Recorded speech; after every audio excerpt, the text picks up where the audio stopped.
Hi there. My name is Lisa McIntyre. I'm the Executive Director for Student Success Innovations at the University Provost Office at Arizona State University, and I was the advising lead for our MAAPS implementation at ASU. So some context, show of hands, who's had the opportunity to visit the Phoenix Metro Valley in the last 5 years? A few of you.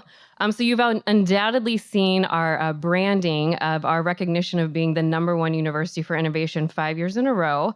We're quite proud of that recognition, but it's also our reality. And so our context is one in that constant improvement is the norm. There's absolutely a space where taking risk is appreciated and encouraged. And so the MAAPS opportunity was very similar to UT Austin, a space for us to incubate some ideas and try some new things and have capacity to do things at a really rapid pace, which we were excited about. The other thing is that we welcome over 100,000 students to campus each year. 20,000 of them are first-year undergraduate students. We are locations across. We have 4 locations within the Phoenix Valley, an online campus, as well as multiple locations within the state. So our scale is part of our context that we have to consider as well.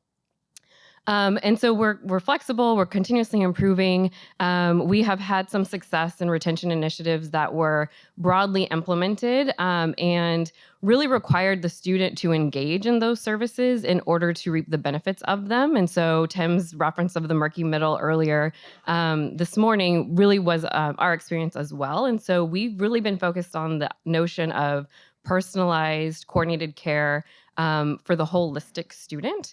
And then how we're leveraging that and implementing that is through consolidation of our technology and our data and making that available and easy to use for our frontline staff and academic advisors. So how we were able to leverage that in the context of the MAAPS program is that we've always been very transparent in terms of sharing data with our advising community. We've had something that we've referred to as the student profile for several years.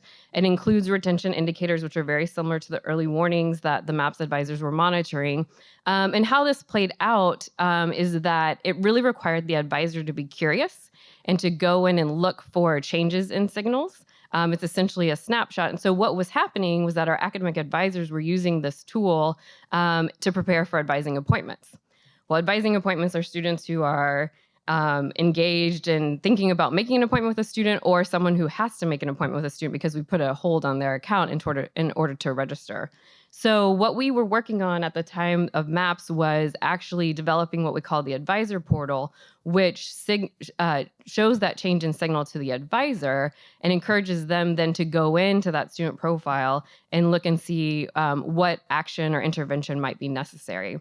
And so something that we implemented almost immediately, despite the groans that we heard in the room earlier about the tracking through the REDCap system, is that we adopted the tracking of the REDCap system in our advisor portal. So as probably is common at your institutions prior to the standardization of these notes is that our advisors just entered notes into open field text. Very challenging to evaluate or assess what action is being taken based on intervention, how strong the signals are, and things like that. So we standardize with pick lists within our advisor portal, what the student presented in terms of risk once the advisor made contact with the student, and then what recommendations were made to that student in terms of actions they should take based on that particular signal. The other thing we learned, so we were lucky in that our MAAPS advisor stayed with our students across the 3 years of the study, which is very uncommon at ASU, something we hear from our students a lot, that they wish they could have the same advisor every single year. Very difficult to implement. But what we saw was that when the students transitioned from their first year to the second year, we actually did informational interviews with all of our academic units to understand what were the support systems and mechanisms in place to support our students transitioning from the first year to the second year. And the reality is that there wasn't much. There wasn't much institutionally, and there wasn't much at the college level. And so we saw the value of the coordinating advisor in that space, and we saw a higher outreach of students to their MAAPS advisors during that second year because they had been almost bombarded with resources and support in that first year that just disappeared in the second year.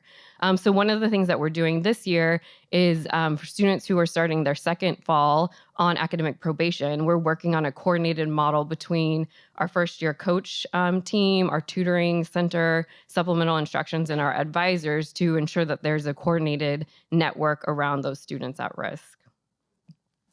And then finally, we've been prototyping some modifications to our degree planner based on our participation in the study. So at ASU, we actually already had implemented what we call major MAAPS, or sequence degree planners that show the recommended courses that a student should take for all 400 plus undergraduate degree programs for the 8 terms of a 4-year program. And so up here, I have a snapshot of a student who's in their first year, their first semester at ASU, and you'll see that they actually have courses completed in both term 1 and term 2. They actually have courses completed in term 3 also, but I couldn't fit all 3 terms on one side. But the reality is that students are coming into the institution with credits, and our tool does not readjust the sequencing of what you should take next based on what you've already completed. And so in the 3rd year of the implementation at ASU, we actually have been doing some prototyping of how we could leverage our data and our existing technology to build a more dynamic degree planning experience for students that also is interactive and allows them to do some planning within it. So